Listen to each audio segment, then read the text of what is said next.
नमस्कार दोस्तों, मैं आपका दोस्त शिवपूजन सिंह। आपका मेरे YouTube चैनल हिंदी साहित्य पर बहुत बहुत स्वागत है। हिंदी साहित्य में एक से बढ़कर एक कालजयी कहानियों की रचना हुई है। आइए सुनते हैं इसी श्रृंखला में हार की जीत कहानी। रचनाकार का नाम है सुदर्शन। माँ को अपने बेटे और किसान को अपने लहलहाते खेत देखकर जो आनंद आता है, वही आनंद बाबा भारती को अपना घोड़ा देखकर आता था। भगवत भजन से जो समय बचता हुआ घोड़े को अर्पण हो जाता। वह घोड़ा बड़ा सुंदर था, बड़ा बलवान। उसके जोड़ का घोड़ा सारे इलाके में न था। बाबा भारती उसे सुल्तान कहकर पुकारते, अपने हाथ से खरहरा करते, खुद दाना खिलाते और देख देख कर प्रसन्न होते थे। उन्होंने रुपया, माल, असबाब, जमीन आदि अपना सब कुछ छोड़ दिया था। यहाँ तक कि उन्हें नगर के जीवन से भी घृणा हो गई थी। अब गांव से बाहर एक छोटे से मंदिर में रहते और भगवान का भजन करते थे। मैं सुल्तान के बिना नहीं रह सकूंगा, उन्हें ऐसी भ्रांति सी हो गई थी।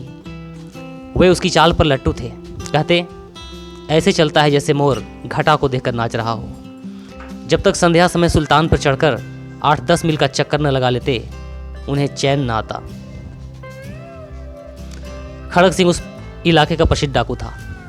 लोग उसका नाम सुनकर कांपते थे। होते होते सुल्तान की कीर्ति उसके कानों तक भी पहुंची। उसका हृदय उसे देखने के लिए अधीर हो उठा।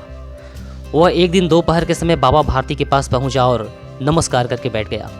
बाबा भारती ने पूछा, खड़ग सिंह, क्या हाल है? खड़ग सिंह ने सिर झुकाकर उत्तर दिया, आपकी दया है। कहो, इधर कैसे आ गए? सुल्तान की चाह खींच लाई। विचित्र जानवर है, देखोगे तो प्रसन्न हो जाओगे। मैंने भी बड़ी प्रशंसा सुनी है। उसकी चाल तुम्हारा मन मोह लेगी। कहते हैं देखने में भी बहुत सुंदर है। क्या कहना, जो उसे एक बार देख लेता है उसके हृदय पर उसकी छवि अंकित हो जाती है। बहुत दिनों से अभिलाषा थी, आज उपस्थित हो सका हूँ। बाबा भारती और खड़ग सिंह अस्तबल में पहुंचे। बाबा ने घोड़ा दिखाया घमंड से। खड़ग सिंह ने देखा आश्चर्य से। उसने सैकड़ों घोड़े देखे थे, परंतु ऐसा बांका घोड़ा उसकी आंखों से कभी न गुजरा था। सोचने लगा, भाग्य की बात है, ऐसा घोड़ा खड़ग सिंह के पास होना चाहिए था। इस साधु को ऐसी चीज़ों से क्या लाभ? कुछ देर तक आश्चर्य से चुपचाप खड़ा रहा। इसके पश्चात उसके हृदय में हलचल होने लगी। बालकों की सी अधीरता से बोला, परंतु बाबा जी, इसकी चाल न देखी तो क्या देखा? दूसरे के मुख से सुनने के लिए उनका हृदय अधीर हो गया। घोड़े को खोलकर बाहर गए। घोड़ा वायु वेग से उड़ने लगा। उसकी चाल को देखकर खड़ग सिंह के हृदय पर सांप लुट गया।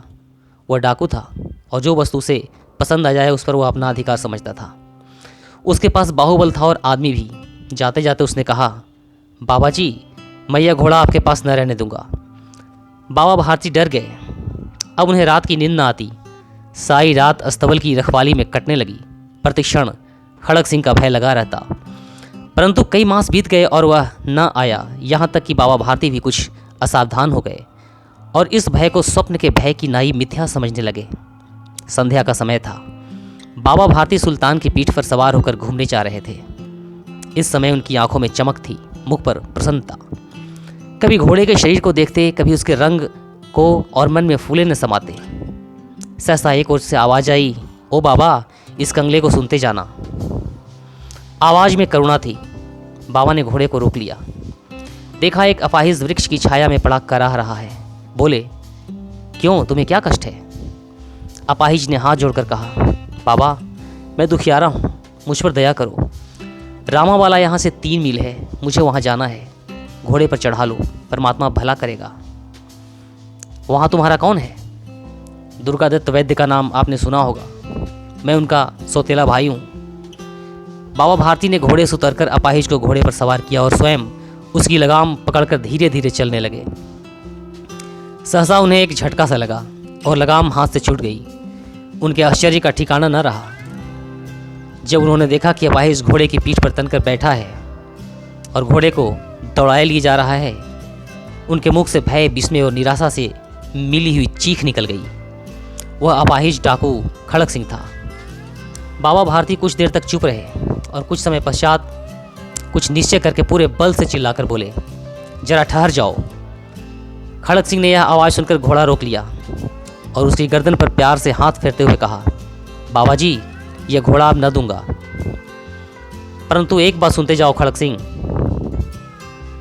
बाबा भारती ने निकट जाकर उसकी ओर एक ऐसी आंखों से देखा जैसे बकरा कसाई की ओर देखता है और कहा, यह घोड़ा तुम्हारा हो चुका है। मैं तुमसे इसे वापस करने के लिए न कहूँगा, परंतु खड़क सिंह, केवल एक प्रार्थना करता हूँ, इसे अस्वीकार न करना, नहीं तो मेरा दिल टूट जाएगा। बाबा जी, आज्ञा दीजिए, मैं आपका दास हूँ, केवल घोड़ा न दूंगा।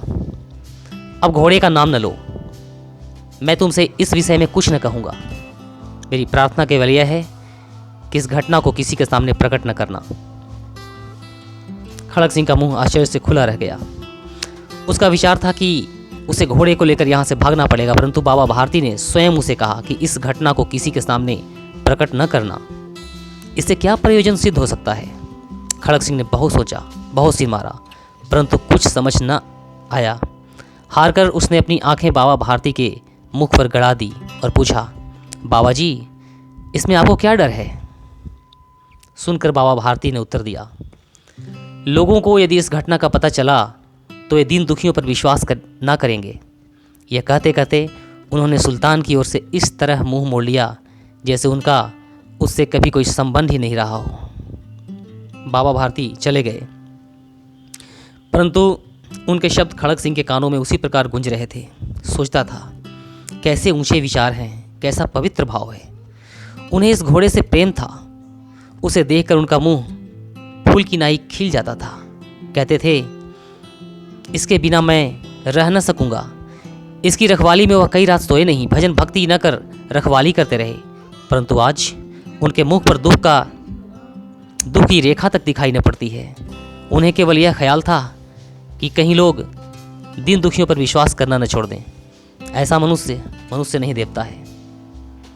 रात्रि के अंधकार में खड़क सिंह बाबा भारती के मंदिर पहुंचा। चारों ओर सन्नाटा था। आकाश में तारे टिमटिमा रहे थे। थोड़ी दूर पर गांवों के कुत्ते भौंक रहे थे। मंदिर के अंदर कोई शब्द सुनाई न देता था। खड़क सिंह सुल्तान की बाग पकड़े हुए था। वह धीरे धीरे अस्तबल के फाटक पर पहुंचा। फाटक खुला पड़ा था। किसी समय वहां बाबा भारती स्वयं लाठी लेकर पहरा देते थे, परंतु आज उन्हें किसी चोरी, किसी डाके का भय न था। खड़क सिंह ने आगे बढ़कर सुल्तान को उसके स्थान पर बांध दिया और बाहर निकलकर सावधानी से फाटक बंद कर दिया। इस समय उसकी आंखों में नेकी के आंसू थे।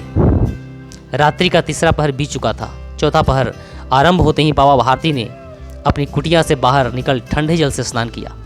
इसके पश्चात इस प्रकार जैसे कि कोई स्वप्न में चल रहा हो, उनके पांव अस्तबल की ओर बढ़े, परंतु फाटक पर पहुंचकर उनको अपनी भूल प्रतीत हुई। साथ ही घोर निराशा ने पांव को मन भर का भारी बना दिया। वे वहीं रुक गए। घोड़े ने अपने स्वामी के पांवों की चाप को पहचान लिया और जोर से हिनहिनाया। बाबा भारती आश्चर्य से और प्रसन्नता से दौड़ते हुए अंदर घुसे।